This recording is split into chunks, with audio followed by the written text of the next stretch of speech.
morning, everybody. This is Chip again.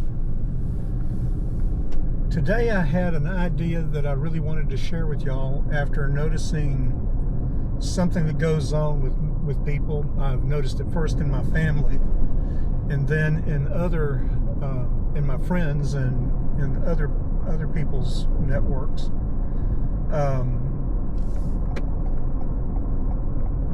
About new people who have never had a camera. They're a complete novice, and then they suddenly get one. What do they do?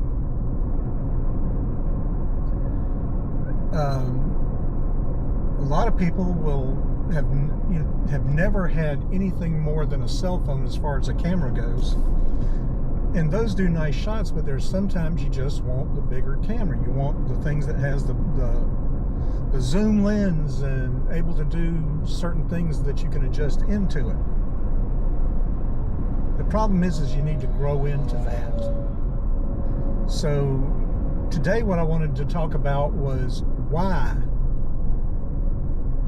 you should start your camera journey by using the automatic setting. You know, it's one of those things you kind of have to crawl before you walk before you run, and grow into your journey as a photographer. Well, the first reason that you should start in the automatic mode, that's automatic everything. Don't try to make adjustments when you first pull the camera out. First thing you should do when you get the camera, charge up the batteries and prepare the memory card. You know, you do this by, what do you call it?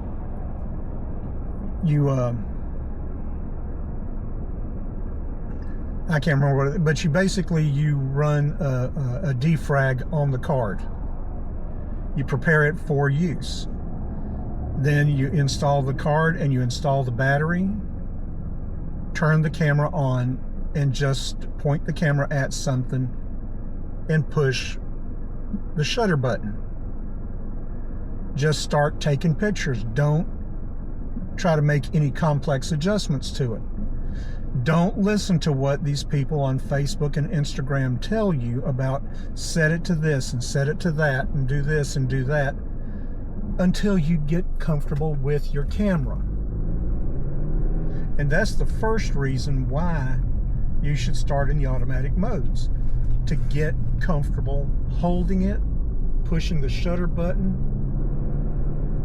getting a feel for how the camera works in your hand. And this way you don't get frightened from the get-go. Oh my God, it's so complex. What do I do? Don't mess with these complex things until you're ready to do that. And you will be ready to do that in the future. But right now, keep it simple and just shoot. Point the camera, take the lens cap off, point the camera at something, and shoot. If it has a zoom lens on it, fiddle around with the zoom lens, see how you like that. You know, how do you frame your shot? And as you get comfortable with it, it becomes less and less frightening, and you become more willing to pull it out and use it. You know, and don't listen, you know, until you're comfortable with it. Don't try to mess with settings. You'll hear things like f-stops and ISO and shutter speed.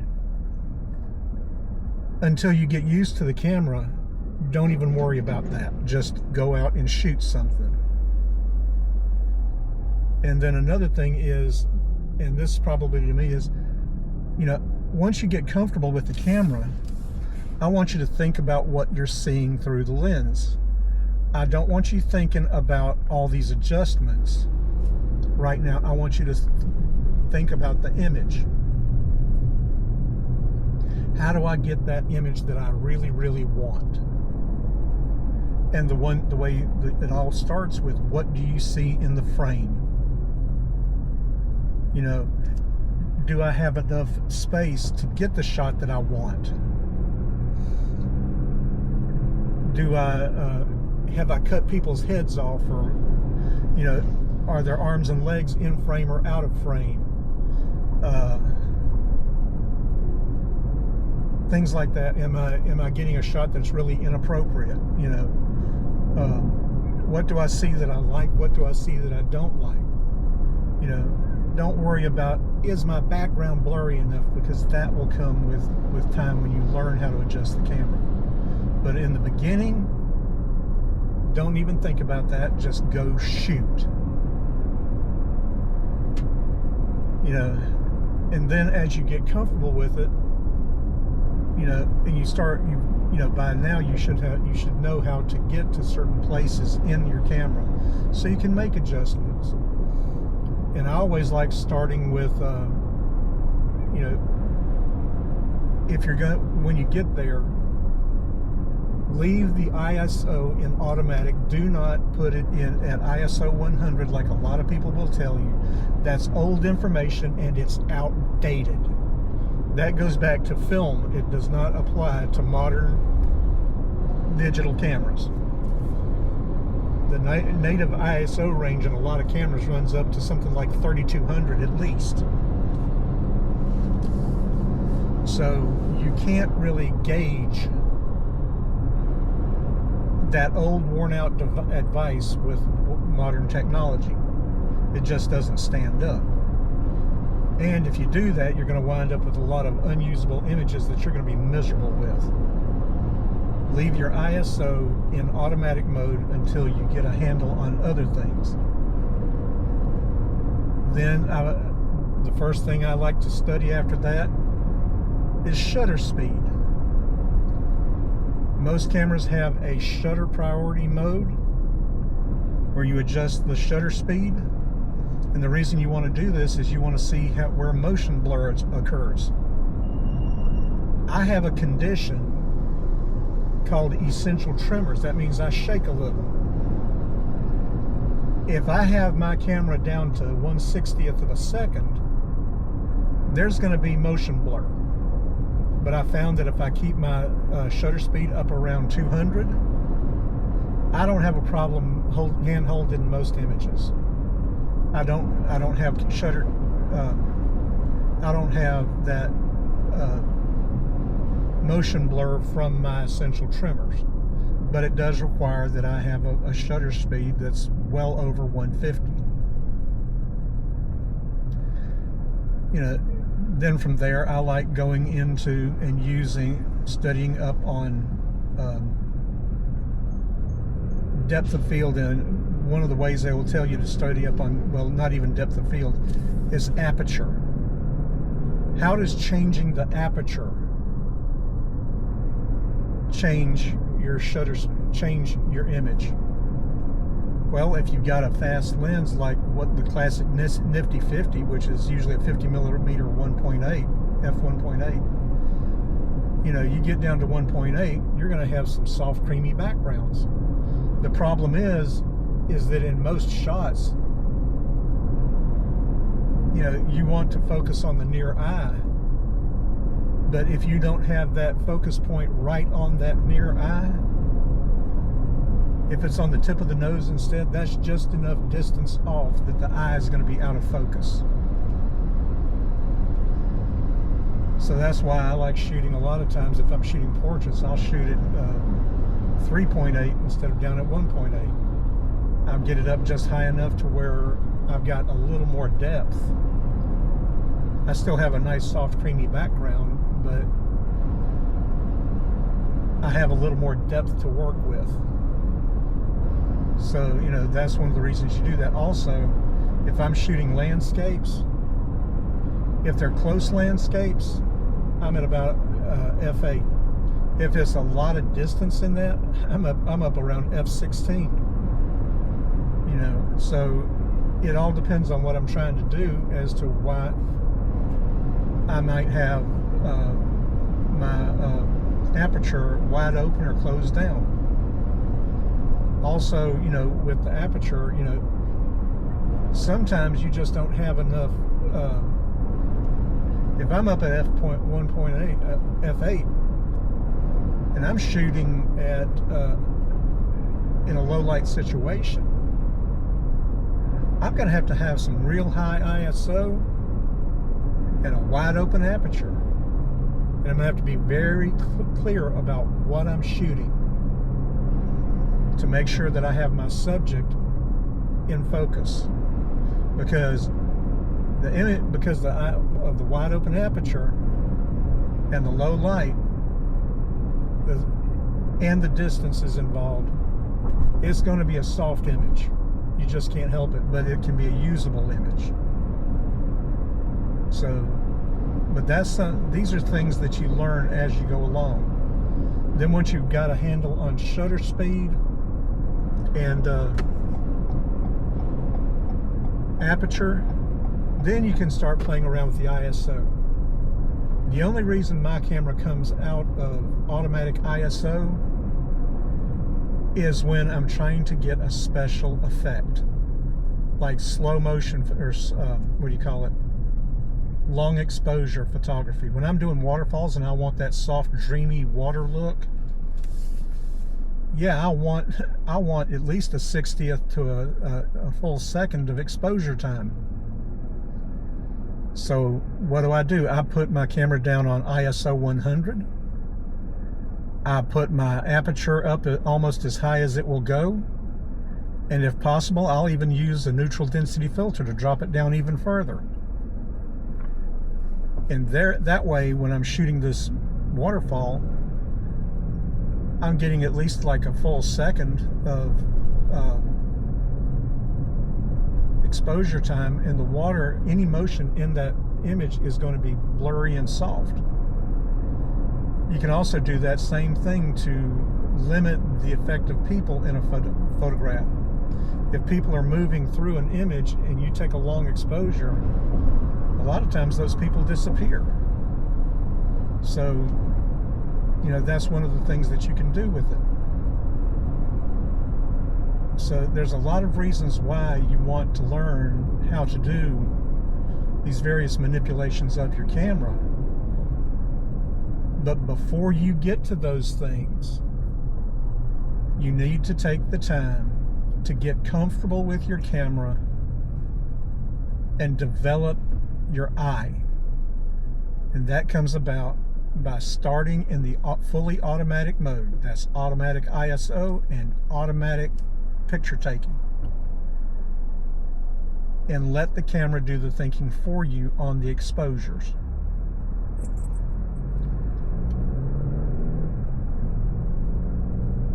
And by doing that, you will have a much greater enjoyment of your camera. You won't get bogged down in fear and desperation, because I know what that feels like when you're looking at this going, oh my God, oh my God, oh my God. Because when I picked up my first digital DSLR, it was a 40D. And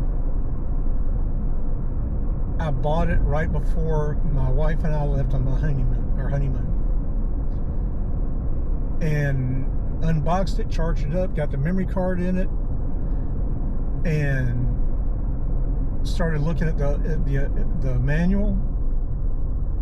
And it was like, oh my God, oh my God. So I knew I wanted to take pictures. And so I put it in fully automatic mode, and I just pointed it, framed up, and took the pictures. When I looked at the pictures I had taken, I had some really great shots. And I'm still proud of those shots, and that was, good Lord, nearly 18 years ago, back when that camera was brand new. Like I said, that was a Canon 40D. Amazing camera. It's an APS-C, you know, a crop sensor camera body, but it's a workhorse. I still have it, I still use it. Although today my carry-about camera that I work with the most is a Canon RP. I selected that camera because I didn't want a big bulky camera body. I wanted something that was light and would do in the way I shoot, I did not need 50 frames a second shutter burst mode. I just needed something that was full frame, that I could point my camera at something and do the pictures I wanted to do, whether that was in a full automatic mode or whether that was in an artistic mode, like, you know, getting portraits with a creamy, dreamy background, or waterfalls with dreamy, creamy, dreamy water,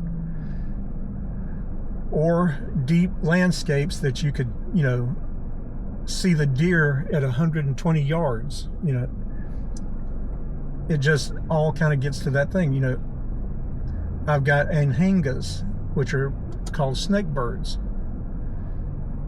Got photos of them that I've taken that I can't believe I got. I had an old 70 to 300 lens on an adapter on my RP body, and the images are stunning. The clarity, we're talking, you know, f8 and pinpoint accurate, and it just, I had to go into shutter speed mode because I knew I wanted to keep it, I wanted to stop the action. So I kept my aperture up, but I wanted to make sure that my shutter speed was enough to deal with my essential tremors, because that 70 to 300 is a heavy lens, and I needed to stop the action and make sure I had the bird stopped and me stopped. But here again, when I got the RP, what's the first thing I did? I put the, what do you call it? The lens that came with it, that starter lens with it, which was a 24 to 105 f4 5.6 to, what is it, f18 or something like that. Anyway, it's that basic lens, and that basic lens has been a good lens for me. But that 70 to 300 was the one I was using when I got that Anhinga. You know, but this was after a year of using that RP and getting comfortable with the camera and going through it and learning the mode, learning where the modes were, how the menu was laid out, and where to find what I was looking for. And like I said, that doesn't come overnight. That comes with having the camera in your hand and working with it, and starting slow and doing it in a process. And the process I always recommend is start in full automatic and get comfortable with the camera and develop your artistic eye. That's number one. Then you can move on to aperture, then shutter priority, then why would I change my ISO, and different things, different artistic and creative things that you can do with your camera. But always, always, always start